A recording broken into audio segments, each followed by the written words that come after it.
हम आपको stationary storage type electric water heater में वायरिंग और इसको सर्विस करने का बहुत ही आसान तरीका बताऊंगा। तो मैं आपको यहां पर एक जानकारी दे दूं कि कैसे आप पता लगाएं कि हमारे किसी भी वाटर इलेक्ट्रिक हीटर में या गीजर में उसकी सर्विस आ चुकी है। तो हम आपको इसमें बहुत जानकारी वाली बात आज आपको बताएंगे। तो चलिए सबसे पहले हम आपको बता दें कि यहां हमने किया क्या है। ये हमारे हाथ में आप देखते हैं कि ये दो वाटर इनलेट और आउटलेट पाइप है। इसको मैंने पहले से खोल लिया है, जिससे हम इसकी वायरिंग और फुल सर्विस करेंगे तो इसे हमें खोलना पड़ता है। तो मैं इसको यहां से हटा देता हूं। अब हम आपको बताएंगे, इसमें हमने पेंच जो लगा होता है, हमने पेंच को हटा दिया है जिससे वीडियो लंबा ना हो। और हम आपको बताएंगे कि किसी भी वाटर इलेक्ट्रिक गीजर में हम सर्विस कैसे जाने कि हमारे गीजर में सर्विस आ चुका है। तो यहां पर आपको ध्यान यह देना है कि यहां देखेंगे वाटर इनलेट और आउटलेट पाइप आपकी यहीं से लगती है। तो यहां पर जिस पे हम स्क्रू ड्राइवर लगा रहे हैं, ये इसका वाटर इनलेट पाइप यहां लगेगा और आउटलेट पाइप इसका यहां होता है। वैसे लगभग सभी वाटर इलेक्ट्रिक हीटर में या गीजर में यहां पे आप देखेंगे तो लिखा भी होता है। किसी कारण से अगर ये मिट भी गया है तो आप इसकी पहचान भी कर सकते हैं। पहचान कैसे करेंगे, जैसे ये स्क्रू ड्राइवर देखिए मैं इसमें डाल रहा हूं तो ये इतना ही जा रहा है, आप देखेंगे ये इतना ही जा रहा है। लेकिन इसके बगल आप देखेंगे, पहचान की मैं बात बता रहा हूं, वायरिंग और इसकी सर्विस अभी बाकी है। यहां देखेंगे ये पूरा चला जा रहा है, अर्थात आप इसको देखेंगे ये इस तरह से। तो यहां आपको मैं बता दूं कि वाटर इनलेट पाइप उसी में लगेगा जिसमें आपका ये स्क्रू ड्राइवर बहुत कम देखेंगे, बहुत कम जा रहा है, और जिसमें आपका स्क्रू ड्राइवर पूरा और या इससे बड़ा कोई रॉड चला जाता है वो आपकी वाटर आउटलेट पाइप होगी। तो चलिए ये तो बेसिक बातें हो गई। अब मैं आपको बता दूं कि यहां पर आपको कैसे पता चलेगा कि आपके गीजर में सर्विस आ चुकी है। तो जैसे गीजर आपका जब लगा होता है तो उस समय गीजर के आउटलेट पाइप से पानी बहुत कम आए तो यहां पर दो खराबी हो सकती है। दो खराबी में कौन कौन, आप इसको जान लीजिए। दो खराबी में यहां वाटर इनलेट जो पाइप होती है, इस वाटर इनलेट पाइप में पानी का आपको प्रेशर चेक कर लेना है। इसको वाटर इनलेट पाइप यहां से खोल लेंगे और पानी का प्रेशर चेक कर लेंगे। यदि आपके वाटर इनलेट पाइप में पानी का प्रेशर नहीं आ रहा है या पानी ही नहीं आ रहा है तो इसका मतलब है यहां जो पाइप आपने वाटर इनलेट का कसा है उस पाइप में खराबी है, या पानी जहां से आ रहा है बाहर की खराबी है। यदि उस पाइप में पाइप का प्रेशर बहुत अच्छा मिल रहा है तो पाइप को यहां आप कस दीजिए, फिर यहां का आप आउटपुट पानी टंकी में जब भर जाता है तो यहां से निकलेगा। पानी अगर यहां से बूंद बूंद करके आ रहा है, कम आ रहा है, तो इसका मतलब है इस वाटर इलेक्ट्रिक गीजर में आपको इसकी सर्विस करनी होगी। और फुल सर्विस में ही ये साफ हो सकता है, क्योंकि कभी कभी लोग हाफ सर्विस कर देते हैं, बाहर से पानी का प्रेशर किसी का तरह से मार देते हैं, साफ कर देते हैं, कहते हैं शराब का हो गया। तो मैं आपको बताऊंगा ऐसा नहीं होता है, हम इसकी आपको कंप्लीट सर्विस करके बताएंगे। तो चलिए हम इसको पहले खोल लेते हैं, हम पहले सर्विस करेंगे, उसके बाद इसकी जो वायरिंग होती है एक एक वायर को आपको इस जोड़ना भी बताएंगे कि आप इसकी वायरिंग कैसे करते हैं, क्योंकि इस टाइप के गीजर में वायरिंग थोड़ा डिफरेंट होता है। तो हम आपको पहले इसमें बता दें कि यहां जो पेच लगा होता है उस पेच को मैंने पहले से हटा दिया है जिससे वीडियो लंबी ना हो। और यहां पर आप देखेंगे दो लाक होते हैं, तो लाक को संभाल करके आपको इसे निकालना होता है। तो यहां देखेंगे पेच को मैंने यहां ढीला कर दिया है। अब इसको हम पीछे से धक्का लगाएंगे तो ये लाक से हट जाएगा। यहां आप देख रहे हैं ये दोनों लाक है। तो यहां पर ये हमने पूरी तरह से खोल लिया है। अब मैं आपको यहां पे बाहर इसके कुछ फंक्शन होते हैं उसकी जानकारी दे दूं, जिससे ये ना रहे कि मुझे अधूरा ज्ञान मिला। तो आप इसको जान लीजिए। जैसे मैंने आपसे कहा ये वाटर इनलेट और आउटलेट पाइप होता है, वैसे यहां आप देख सकते हैं कि ये वाटर इलेक्ट्रिक हीटर में यहां पर पानी हाई और लो किस टेम्परेचर में आप करना चाहते हैं, तो कंपनी ने यहां पर एक टेम्परेचर कंट्रोल लगा दिया है। इसके माध्यम से पानी हाई और लो करने के लिए ये हम सेट करते हैं। इसके अलावा आप देखेंगे कि यही कंट्रोल इस वाटर इलेक्ट्रिक हीटर को चालू और बंद भी कराता है। और यहां देखेंगे 2 इंडिकेटर लगा होता है। 2 इंडिकेटर में जैसे यहां पावर लिखा होगा और यहां आपका हीटर लिखा होगा। तो यहां पर होता क्या है कि पावर का मतलब जब इसको आप सप्लाई देते हैं तो यहां इसकी हरी बत्ती जल जाती है और यहां हीटिंग जो लिखा होता है, जब इसके अंदर का एलिमेंट गर्म होने लगता है तो उस समय ये बत्ती जल जाती है, तो हमें पता चल जाता है कि हमारे हीटर में पानी गर्म हो रहा है। और एक जानकारी मैं आपको इसमें दे दूं, आप यहां देख सकते हैं कि जब आपका पानी गर्म होता है तो यहां पर पानी के टेम्परेचर की रीडिंग के लिए आप यहां देखेंगे एक घड़ी लगी होती है। तो ये पानी के टेम्परेचर को रीड करता है कि आपका पानी इस टंकी में कितना गर्म हुआ है। तो मेरे ख्याल से आपको ये जानकारी अच्छी लगी होगी। अब हम इसके वायरिंग को बताएंगे, सॉरी इसके सर्विस और वायरिंग दोनों को बताएंगे। तो दोनों को मैं पारी पारी से इसमें आपको बताता हूं। तो चलिए, कवर ये हमारा यहां से खुल ही चुका है। तो सबसे पहले मैं आपको बता दूं, यहां पर कुछ ऐसे वायरिंग होता है कि हम इसे जोर से नहीं उठा सकते, नहीं तो यहां से वायर हो सकता है कोई ब्रेक हो जाए, टूट जाए। तो यहां आप देखेंगे एक नाब लगी होती है। तो इस नाब को आप पहले यहां ऐसे थोड़ा सा ऐसे करेंगे तो ये आसानी से निकल जाएगा। इसके बाद यहां देखेंगे 2 पेंच लगा होता है। मैंने पेंच को पहले से निकाल लिया है जिससे वीडियो लंबा ना हो। तो इस कवर को ऐसे थोड़ा सा यहां से ढीला करेंगे और ये आपका देखेंगे ये मैंने हटा दिया। अब यहां पर आप देखेंगे कि वायरिंग में कुछ इस तरह से इसके वायर जोड़े गए हैं। हो सकता है कि आपको समझ में आ रहा हो वायरिंग, तो अच्छी बात है। नहीं आ रहा है तो हम इसकी वायरिंग आपको बहुत जीरो से बताएंगे। लेकिन चलिए पहले देख लेते हैं कि इसके आउटलेट से पानी क्यों कम आ रहा है, क्योंकि मेरी टॉपिक है आपको इसकी फुल सर्विस और फुल वायरिंग बताने की। तो यहां मैं देखा हूं, क्योंकि मेरे पास ये इसी फॉल्ट में आया हुआ है कि इसमें पानी बहुत कम आ रहा है। तो चलिए पहले इसकी वायरिंग को मैं फटाफट यहां से हटा लेता हूं। तो इस तरह से इसकी वायरिंग जब यहां से हट जाती है तो हम देखेंगे इसके हीटिंग एलिमेंट को बाहर करके, और उसके बाद हीटिंग एलिमेंट जब इसका बाहर हो जाता है तो आपको ये समझ में आ जाएगा कि इस प्रकार के इलेक्ट्रिक हीटर में वायरिंग और सर्विस करने का जो तरीका मैं आपको बताऊंगा वो आपको बहुत अच्छा और लगेगा और समझ में बहुत अच्छे से आएगा। बस थोड़ा सा वीडियो लंबा हो सकता है, लेकिन जानकारी आपको जो मैं दूंगा उसमें कोई कसर नहीं छोड़ेंगे हम। तो यहां आप जान सकते हैं, सॉरी ये थोड़ा सा वायर और फंसा रहा है। तो यहां आप ये देख सकते हैं इस वायरिंग को मैंने यहां से हटा लिया है और इस वायर को ऐसे, ये थर्मोस्टेट का ये जो दोनों टेल है ये इसके अंदर होता है। तो ये सब लगाना मैं आपको बहुत जीरो से बताऊंगा। इसकी वायरिंग भी आप अच्छे से सीख जाएंगे। तो चलिए इसको मैं इसमें से बाहर निकालता हूं। तो यहां आपको एक जानकारी दे दूं कि यहां आप देखेंगे कि यहां 4 नट लगे हुए थे। नट को मैंने पहले से इस टॉमी गुटका की सहायता से मैंने पहले से खोल लिया है। और यहां मैं आपको दिखा दूं, ये 13 नंबर का ये नट होता है और ये नट इसमें टाइट था, मैंने इसको निकाल लिया है जिससे वीडियो लंबा ना हो। अब हम आपके सामने इसको बाहर निकालेंगे। तो बाहर निकालने का जो तरीका है, ये ऐसे थोड़ा सा ऊपर उठा है। अब इसके अंदर अगर डस्ट होगा तो थोड़ा सा आपको संभाल के निकालना होगा, नहीं तो एलिमेंट इसका खराब हो सकता है। तो मैं यहां देख रहा हूं, मेरे ख्याल से डस्ट इस पे बहुत ज्यादा आ गया है। तो यहां आप देखेंगे एकदम डस्ट से ये भर चुका है।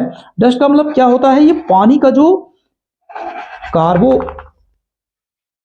कार्बन होता है पानी के अंदर, उस तरह जैसे पानी जब हमारा हीट होता है तो इसके अंदर इस तरह का व्हाइट में ये एक परत बना लेता है।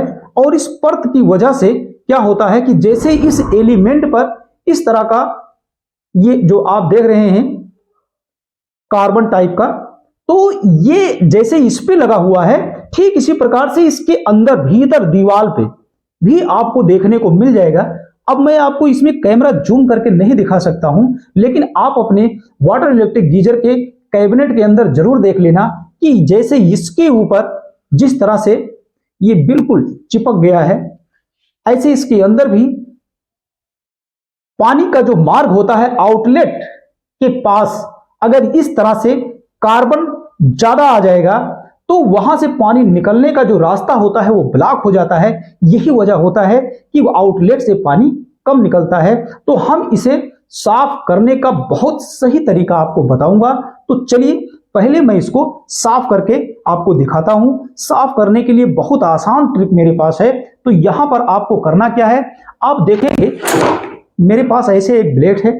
ऐसे कोई भी एक ब्लेड आप अपने पास ले लेंगे और रखने के बाद इसमें से आपको करना क्या है कि यहां देखेंगे इसके द्वारा हम इसके कार्बन, इस पे जो कार्बन लगा हुआ है ये बहुत आसानी से ऐसे यहां ऐसे करेंगे तो इस तरह से ये थोड़ा सा समय लगेगा इसमें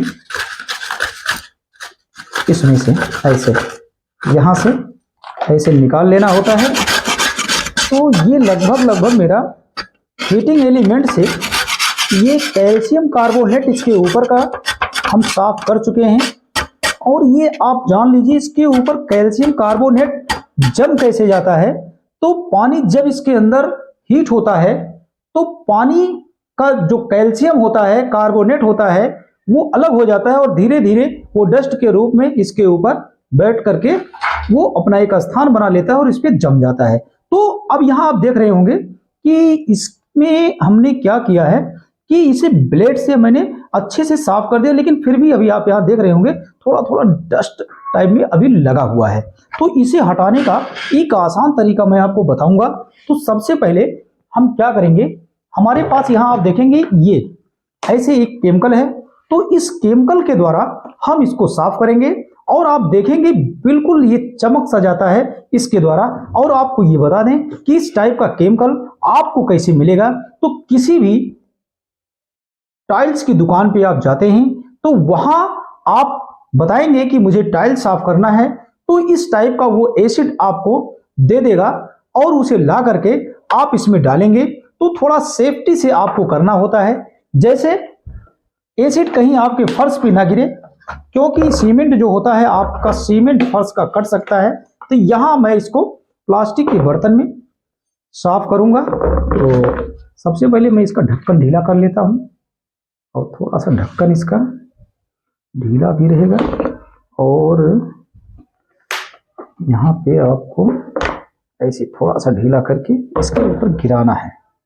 तो इस तरह से यहाँ आप देख सकते हैं ऐसे, ये ऐसे आप इसके ऊपर धीरे धीरे ऐसे छोड़ देना है, जिससे जो ये डस्ट लगा होता है कैल्शियम कार्बोनेट, ये आपका थोड़ी ही देर में इसके ऊपर से हट जाएगा, फूल जाएगा ये। और इसको इस पे छोड़ करके थोड़ा सा आपको इंतजार करना पड़ेगा। तो तब तक हम इंतजार इसमें डाल लेने के बाद तो करेंगे। तो मेरे ख्याल से आपको ये समझ में लगभग आ ही गया होगा। तो यहाँ पर ऐसे ये डस्ट हटाने के लिए यहाँ पर इसको मैंने लगभग कंप्लीट भिगो ही दिया है। अब इसको इसमें थोड़ी देर के लिए मैं रख देता हूं।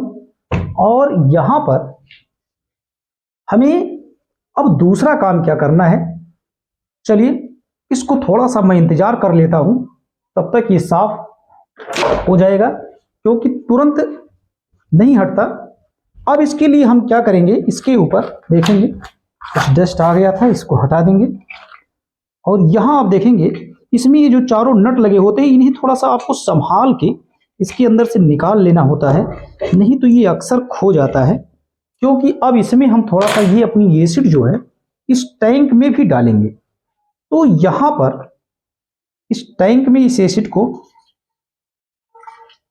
ऐसे डाल देंगे तो डाल देने के बाद इसमें जो कैल्शियम कार्बोनेट दाएं बाएं इसके चिपका हुआ है, उसके लिए हम क्या करेंगे, इस तरह से ऐसे ऐसे एक बार दो बार घुमा देंगे, जिससे जो हमारा ये केमिकल है टाइल साफ करने वाला जो हमने मार्केट से लिया है, ये चारों तरफ इसके घुमा देंगे। और घुमा देने के बाद तो इसके अंदर तो मैं आपको कैमरे के माध्यम से नहीं दिखा सकता हूं, इसके लिए यहां पर अगर हम देखते हैं, लेकिन ये अभी छोड़ नहीं रहा है, तो समय ज्यादा ना लगे।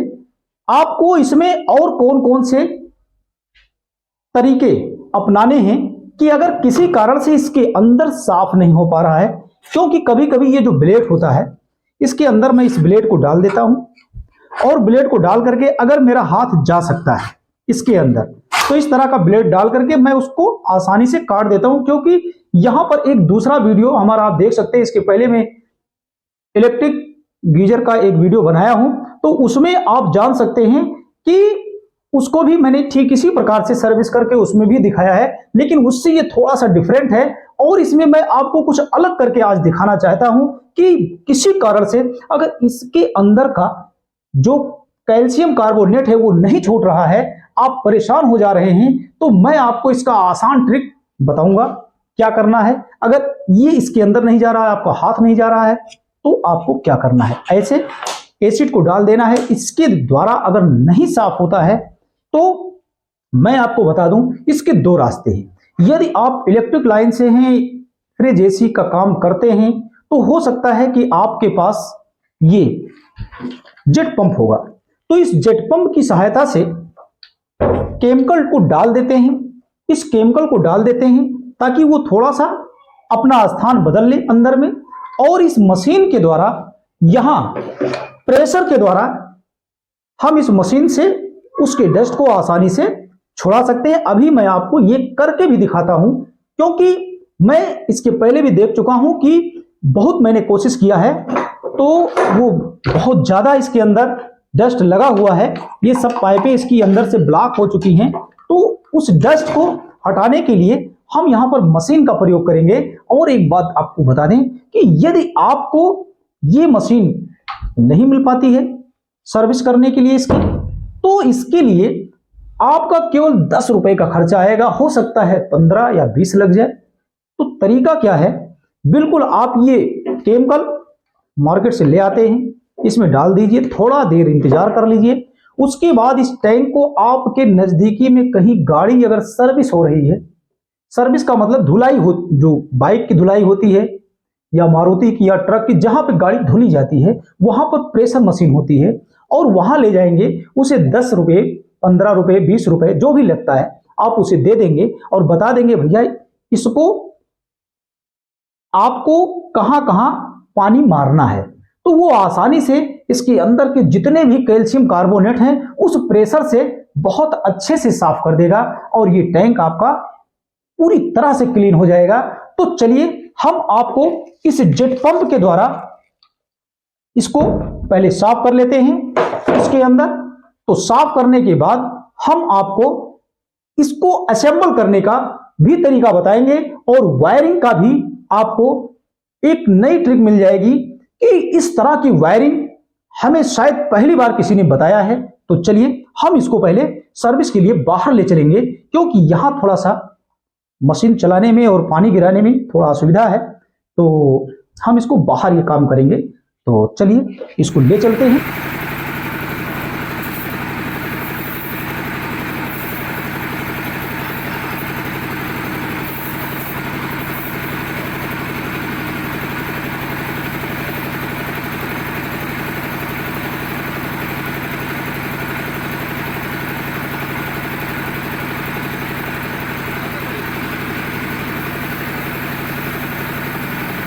इस तरह से इसके अंदर का कैल्शियम कार्बोनेट जितना था मैंने बहुत अच्छे से साफ कर दिया है। और मैं आपको यहाँ पे बता दूं कि जब मैं इसकी सफाई कर रहा था तो उस समय मैं आपको कुछ बता नहीं सका, इसलिए कि जनरेटर चला करके मैं इसकी सर्विस कर रहा था।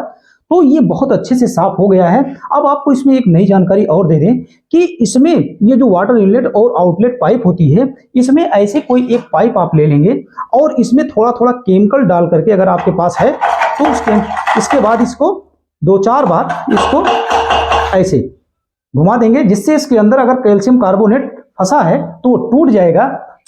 इसके बाद आपको इसमें क्या करना है, ये यहां पे नट लगा था तो ये 4 नट होता है, नट नहीं इसको बोल्ट कहते हैं, तो ये बोल्ट इसमें आपको ऐसे फंसा देना है। यहां देखेंगे हम इसे बहुत आसानी से इसके अंदर ऐसे डाल दे रहे हैं और आप इसको ऐसे डाल देना। और अब मैं आपको इसमें बता दूं कि ये हमारा जो हीटिंग एलिमेंट था, देखिए कितना साफ हुआ है। इसमें हम केमिकल डाल के रखे थे तो उस समय यहां आप देख सकते हैं ये लगभग एक क्लियर हो चुका है। अब इसे हम क्या करेंगे, एक बार फिर से थोड़ा सा धुल लेंगे, जिससे इस पे जो केमिकल वगैरह लगा है तो वो थोड़ा साफ हो जाए, क्योंकि हमें बार बार इसे छूना रहेगा। तो इस तरह से ये हमने साफ कर लिया है। अब मैं आपको बता दूं इस हीटिंग एलिमेंट के बारे में, इसमें जान लीजिए कुछ विशेषताएं होती हैं, इसलिए मैं सोचा कि एक जानकारी आपको और हो जाए। तो यहां आप देखेंगे ये हमारा हीटिंग एलिमेंट है और हीटिंग एलिमेंट ये आपका ऐसे घूमता हुआ हीटिंग एलिमेंट यहाँ कनेक्शन के रूप में न्यूट्रल फेस यहाँ पर दिया जाता है। और एक जानकारी आपको दे दें, ये जो आप देख रहे हैं ज्यादा चमक रहा है, इसमें हमारा थर्मोस्टेट का जो टेल होता है, ये भाग आपको दिखा दें, यहाँ पे आप देखेंगे ये हमारा थर्मोस्टेट है और ये जो टेल वाला भाग है, ये यहाँ से जो निकला है, ये दोनों इसमें आप देखेंगे एक छोटा एक बड़ा होता है। तो लोगों को यहाँ पर ये डाउट होता है किस होल में छोटा डालें और किस होल में बड़ा डालें। तो यहाँ आप आज जान लीजिए एकदम क्लियर, क्योंकि ये दोनों पाइपें सेम होती हैं, चाहे जो आप जिसमें डाल देंगे। तो मेरे ख्याल से आपको ये समझ में आ गया होगा। अब यहाँ पर इसको मैं इसके अंदर लगाना बता दें, इसको थोड़ा सा ऐसे हाथ से पुश करेंगे, लेकिन एक बात यहाँ पर छूट जा रही है, ये रबड़, सॉरी, इस रबड़ की जानकारी ले लीजिए। ये रबड़ होना जरूरी है, क्योंकि सर्विस के समय अक्सर ये रबड़ निकल जाता है, तो ये रबड़ होना चाहिए, क्योंकि इसके न रहने पर इसको लगा के जब आप टाइट कर देते हैं तो यहाँ आपका पानी लीक कर सकता है, तो इसका ध्यान दीजिएगा, रबड़ होना चाहिए। अब हम इसका नट लगाएंगे, इसमें 13 नंबर का नट लगा हुआ था, ये आपको ऐसे इसके अंदर नट लगा देना है। और नट लगाने के बाद हम इसकी वायर टाइट करके वायरिंग करेंगे, और वायरिंग आपको बहुत ही जीरो से आपको बताएंगे, थोड़ा समय लग सकता है, लेकिन आपको जो भी जानकारी देंगे वो बहुत कंठस्थ जानकारी होगी।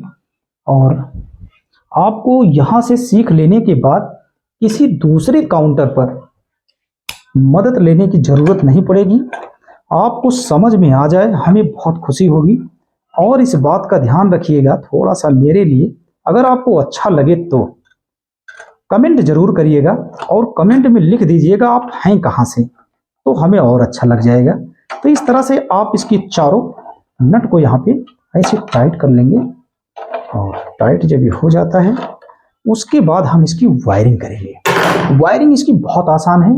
अब मैं इसके एक एक तार को आपके सामने जोड़ेंगे, और जोड़ने के लिए यहाँ पर हमें सबसे पहले क्या करना है, ये जो हमारा थर्मोस्टेट होता है, इस थर्मोस्टेट को इसमें कैसे जोड़ना है, और इसके अलावा हमें इसकी ये जो मेन लीड होती है इसका कनेक्शन कैसे करना है, बस इतना ही कनेक्शन अगर मेरे समझ में आ जाए तो आप इस टाइप के वाटर इलेक्ट्रिक गीजर या हीटर की वायरिंग बहुत आसानी से कर सकते हैं। तो चलिए हम सबसे पहले इस लीड के बारे में आपको बता दें। तो यहाँ आप देखेंगे ये 3 पिन है, ये मोटा पिन जो होता है, यहाँ से एक वायर आपका ये बॉडी अर्थ वाला निकलता है, और ये बॉडी अर्थ वाला तार आपका यहाँ से निकल करके सबसे पहले यहाँ आपको यहाँ बॉडी में जोड़ देना होता है। इस वायर को जोड़ना इसलिए आवश्यक होता है क्योंकि ये हमारे उपकरण और हमारी बॉडी की सुरक्षा के लिए होता है। तो कभी भी आपको किसी दूसरे उपकरण के साथ अगर ग्राउंड का तार जोड़ना पड़ जाए तो आप इसे जरूर ध्यान रखिएगा कि इस वायर को जोड़ना चाहिए, क्योंकि ये सुरक्षा के लिए होता है। इसको एक बार हम प्लायर से जरूर टाइट करेंगे, क्योंकि ये ढीला नहीं होना चाहिए। तो ये टाइट हो गया। अब इसमें आप देखेंगे ये न्यूट्रल और फेस अभी में लगता है थोड़ा सा ढीला है, और एक बार इसको हम यहाँ पर टाइट इसको जरूर करना होता है। तो ये टाइट हो चुका है। अब हमारा ये जो न्यूट्रल और फेस वाला वायर है ये इस थर्मोस्टेट की किस पिन से जुड़ेगा, इसका कनेक्शन कैसे होता है। अगर ये कनेक्शन आपको समझ में आ जाए तो समझ लेना कि आपको कंप्लीट वायरिंग समझ में आ गई। तो सबसे पहले इसमें हम आपको बता दें, इसमें दो टाइप का थर्मोस्टेट इनबिल्ट कर दिया गया है। ये अलग होता है, ये अलग होता है। किसी किसी गीजर में ये अलग अलग होता है, इसमें एक में कर दिया गया है तो कोई बात नहीं। अब इसमें हमें सप्लाई किस में देना है ये आपको बता दें, बहुत आसान है। यहां आप देखेंगे ये दो पिन बनी होती है, तो यहां आप देखेंगे N1 लिखा होगा और इस प्लेट के नीचे L1 होता है।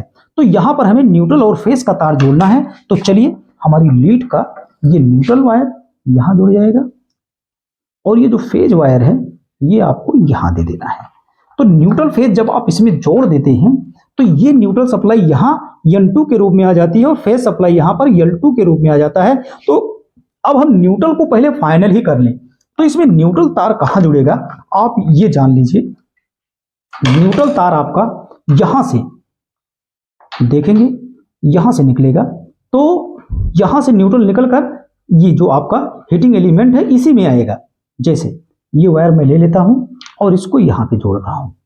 इसके एक एक वायर और कनेक्टर की पूरी जानकारी मैं आपको दूंगा। तो ये न्यूट्रल यहां आ गया और यही न्यूट्रल आपका यहां पे आप देखेंगे हीटिंग एलिमेंट के दोनों में से किसी एक से जोड़ देना है। तो जो न्यूट्रल आपने यहां दिया है वही न्यूट्रल आप देखेंगे यहां पर, ये न्यूट्रल इस कनेक्टर में आ रहा है और आपको मैं बताया हूं कि यहां फेस आ रहा है, तो ये फेस सप्लाई भी इस कनेक्टर में आ रहा है। तो अर्थात इसमें न्यूट्रल और फेस सप्लाई आ गई। तो ये न्यूट्रल फेस की सप्लाई आपको कहां देना है आप देखेंगे इसके कवर पे यहां पर पावर लिखा होता है। तो एक एलईडी लगी है तो उसको न्यूट्रल फेस की जरूरत होती है, क्योंकि जब हम इस हीटर को सप्लाई देते हैं तो उस समय एक बत्ती जल जाती है जो पावर यहां पे ये इसके सामने ये है। तो इसको इसमें आप बहुत आसानी से लगा सकते हैं। इसको अभी हम इसका भी कनेक्शन करेंगे दूसरी एलईडी का, हीटिंग एलईडी का, लेकिन समझाने के बाद। तो ये हो गया। अब आपको मैं यहां पे दिखा दूं, इधर यहां पे आप देखेंगे कि ये जो फेस सप्लाई है न्यूट्रल तो मैंने जोड़ दिया जहां जाना था। अब ये जो फेस है यहां इसके दूसरे पिन पर तब आएगा जब आप इसे घुमाएंगे, क्योंकि ये ऑन ऑफ होता है और यहीं से इसके घुमाने से आपका सेट होता है। जो पानी में हाई और लो टेम्परेचर के लिए ये एक नॉब लगा होता है कि पानी को किस टेम्परेचर में आप गर्म करना चाहते हैं, उसके लिए ये नॉब लगा होता है। तो इसको जब आप घुमाते हैं तो ये ऑन ऑफ होता है। इस तरह से आपका ये वाटर रिलेटेड गीजर भी चालू बंद हो जाता है। तो यहाँ की फेस सप्लाई यहाँ आएगी। तो चलिए यहाँ से फेस में निकाल रहा हूँ। तो फेस निकालेंगे जो हम यहाँ देखेंगे ये जो रेड वायर है इसका थिम्बल आपको इसमें ऐसे लगा देना है। तो यहाँ फेस आ गया। तो आप जब यहाँ फेस आ गया तो यहाँ जो ये रेड वायर आप देख रहे हैं इसमें फेस आ गया।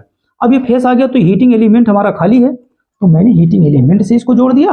अब आपको मैं ये बता दूं, देख लीजिएगा कि ये जो न्यूट्रल सप्लाई थी ये न्यूट्रल सप्लाई यहां आई और जब ये हमारा थर्मोस्टेट ऑन हुआ तो फेस सप्लाई हीटिंग एलिमेंट में आया। तो हीटिंग एलिमेंट गर्म होगा और इस यहां से आप देखेंगे ये जो हमारी एलईडी में चला गया और उसी समय यहीं से ये न्यूट्रल आपका जब हीटिंग एलिमेंट में आया तो वही न्यूट्रल यहां कनेक्टर में आ गया।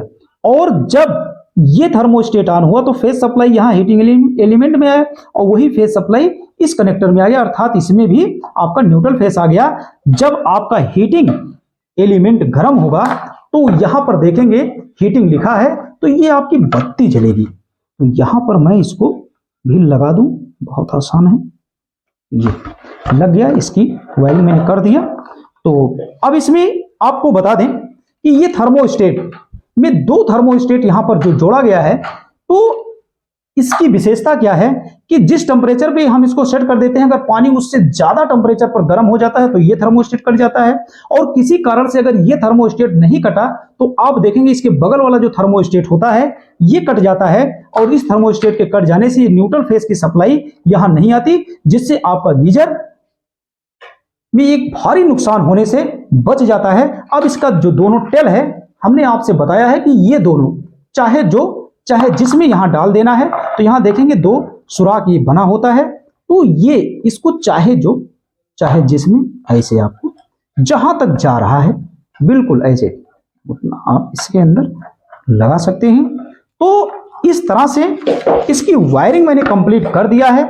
अब इसकी वायरिंग के बाद हमें क्या करना होता है, ये थर्मोस्टेट जो मेरा है यहां पर टाइट होगा।